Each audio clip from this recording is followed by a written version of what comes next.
Hey, I'm Anne the Wealth Chef, and this is video number 5, micro training number 5 in this 5-part mini-series on understanding the 5 pillars of financial resilience. Really dropping into the knowledge and knowing that your wealth is not a one-off event. It's not something you tick off. It's not one investment. It's not one job you get. It's this amazing ecosystem of support that you put into your life that gives you resilience, well-being, and actually guarantees your financial freedom.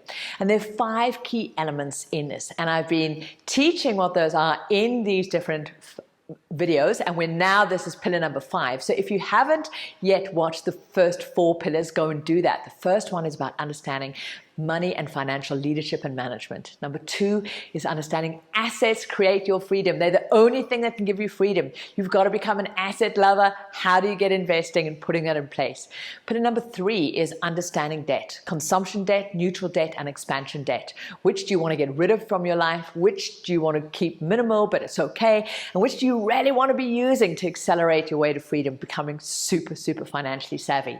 Then in pillar number 4, you start understanding protection and these 3 layers that you put in place, which becomes protection pate, a key part of your financial resilience and well-being. Now we come to this final pillar, the pillar of momentum and mastery, which is one that almost wraps around everything else. We really start understanding that your wealthy life and your financial well-being and becoming a great investor and a great manager to your money and getting intimate with it and claiming back your life and your worthiness and this permission piece to live your life fully with your money and your energy serving you rather than enslaving you. 80% of it is mindset. 80% of it is behavioral. 80% of it is mastering this thing called ourselves. And only 20% of it is actual tactics. You know, the investing part's actually easy. Once you understand your debt blitzing recipe and put that in place, so many of these things you can put on autopilot. The real mastery, your real wealth, comes when you realize this is a journey you're going to be on for your entire life. Don't let that be something like, oh, damn, I'd hoped I could just tick off this money thing and move on from it. Because that's also what we've told. We've told that our wealth and our money is a problem to be solved. It's not. Your wealth is an integrated way of being. So who do you need to be? And there are key components to real mastery. The first is, what is your obsession? What are you focusing on? Your obsession needs to become you.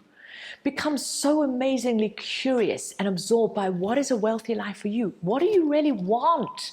And are you taking a stand for that? Or are you letting yourself be drifted by society and what you think is the right thing to do? How conscious are you about living this amazing, glorious life and then giving direction to your money around that? And this is a constant inquiry for me. You know, I've been financially free for over 15 years now. For me, for 15 years, and now into my 16th year, assets pay for my lifestyle. I truly understand what freedom means, freedom of choice. But there's an emotional and internal behavioral freedom that I have to keep going, what do I really want? If I remembered I was free, what would I be doing?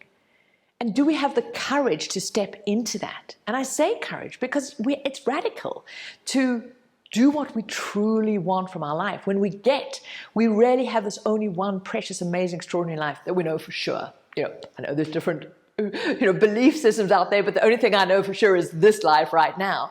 And so how much of that life is being wasted on doing what you think you should be doing, or just being distracted or being consumed by trying to earn money?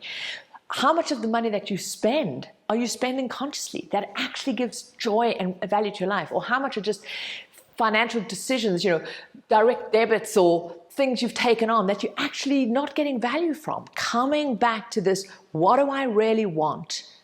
And am I every day choosing that? Including the courage to then have to say no to things, to strip away things that don't align to that. Financially, time, people. Become obsessed with yourself. And this can go, and isn't that self-absorbed if everybody was just thinking about themselves? Well, I'm actually going to go, no. If everybody took radical self-responsibility to live their life of deepest joy and deepest alignment to their truth, I truly believe so much of the frustration and anger and consumption that happens from this place of emptiness We would right so many of the devastating wrongs that we have done as perpetrated as humans on our environment, on our nature, with each other. And I think when we can truly each take responsibility for our joy, for our happiness, for our well-being, and know that nobody else is responsible for that. No government, no partner, no kids, no parents. We are the only ones that are responsible for creating the life we're living. This starts becoming and creating an extraordinary foundation for a whole new wealthy way of being for all of us. So become obsessed with that and keep stepping into that. Keep choosing to take responsibility for that. Keep choosing to become a great leader to your money. Wealth is a habit. It's what we do consistently creates our lives. And these wealthy habits of consistent investing, telling your money what you want from it, being a leader to it, do the housekeeping. Here's the reality, we're never going to get away from that. I love the idea that I could maybe pop a pill and never have to do exercise in my life again. But I've got over that la-la illusion. You know, if I want to be healthy and have a body that lets me live life, I've got to be conscious of what I'm eating. Get out there and exercise. You look after my strength. Your wealth has to be the same kind of discipline and choice. What are your wealthy habits? What are the consistent, money rules that you are living by? Look at those things, this framework, this foundation. The next part is, what are you putting into your ecosystem of wealth? Who do you hang out with? What are the conversations you have around money and investing and wealth? What do you choose to consume and put into yourself in terms of information use? Do you wake up in the morning and switch on the news and listen to all the drama and chaos and go, oh my God, the stock market's going to crash and this is happening and the world's a big drama inside? We have the responsibility to know we have this precious thing called our life. We get to choose what we put into it. Now, am I saying be completely la-la and disconnected? Well, actually, yes. Because a lot of the media is not designed to make your life full and wealthy. It's a very, very curated amount of content that is driven by fear and chaos. There's a whole lot of other things you can choose to be observing. One of the practices that I have around going, where am I turning my attention to? What am I choosing to notice in the world? Because we're all choosing to notice certain things that are going to align to our beliefs or models of the world. Is it a wealthy world? Is it an abundant world? Is it a world of enough? Is it a world of collaboration and joy? Now, I'm not going to believe in unicorns farting flowers, but I'm also going, if you live in complete scarcity, believing everybody's out to do you in, that the world's a dangerous, scary place, that's what you're going to create. So notice what you're putting in. Notice what you're choosing to see.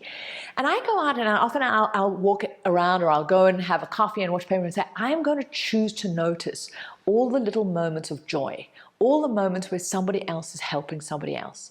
And when I choose to see that, I then see it.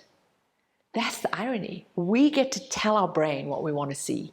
Most people are telling their brain, go and find me things to be offended by, to be afraid of. What are you asking your brain and your mind to find evidence of in your life? Choose that and know that you get to control that, because all of it is available. We live in an extraordinary, abundant world of amazing people doing beautiful, amazing, abundant things the whole time. Yes, of course, there's all sorts of other things, but we get to choose what you put in. What books are you reading? What TV do you choose to consume? Again, are you having money conversations with people deep in debt? Are you going to go and talk about investing with somebody who's never invested? I see so many people go, yay, I'm going to get involved in my index tracker. I'm going to open my online broker. Then they come back and go, oh, and I had a conversation with, great aunt, Uncle Albert. Or, my friend who told me, great Uncle Albert, he is the one that dared to dabble in the stock market. And look, he ended up on a park bench. Be careful of who you're having your money conversations with. Are you letting other people vomit their fear on your dreams? Or are you choosing to learn from those who actually done it? So you need to take responsibility for this thing called you. Protect what comes in. Choose what comes in. Is it nourishing? Is it expanding? Or are you just putting poison in? And so mastery is deep dropping into this radical self-responsibility to know that at the end of the day, and I think this is one of the most devastating but also glorious truths which we can really get, nobody is coming. We also told a story, and especially women, but it's pervasive, across the world, that when it comes to our money and finance, we wish there could be this knight in shining armor come clicking in on his money horse and deal with that side of our lives. Wouldn't it be so nice if we never had to worry about that? We could hand that over to somebody else and we could just live our lives. We are told this is the story endlessly in the fairy tales, in the chick flicks, but on many different levels. This is the story we're constantly told. We're told that by the financial industry. Thank heavens there's that lovely financial advisor who will deal with this complicated stuff, and then I'll be okay. Nobody is coming. Nobody else can look after your financial well-being, because it's your responsibility. It's my responsibility. And that can feel like, oh my God, that's so scary. But here's what's so exciting. The reason why nobody is coming is because you are already here. You are it. You are already here for you. Claim that. Step into that. Come back into you, and knowing that everything you need to live your greatest, amazing life is already within you. You just need to claim that and give yourself permission and the responsibility that comes with that, because freedom will only be there when you claim it, when you choose it, and you take responsibility for it. So drop into this pillar, keep expanding you, your mastery of yourself, of who you are, and knowing that you are already here. So if you're watching this anywhere other than over at thewealthchef.com, head on over there. And I'd love to know in the comments, what does self-mastery mean for you? What in this video has resonated for you? And can you truly drop in and go, yes, nobody is coming because I am already here?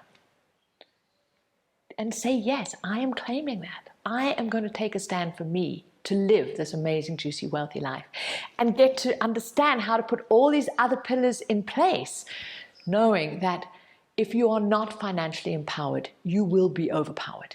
If you do not have this element of financial resilience working and supporting for you, you cannot live your greatest, fullest life. There's an urgency and a criticality in getting this in place. So say yes, do this, and each day take baby steps to getting this amazing ecosystem working for you. I'm Ann Wilson. Keep choosing you. Keep choosing the wealth that is your birthright.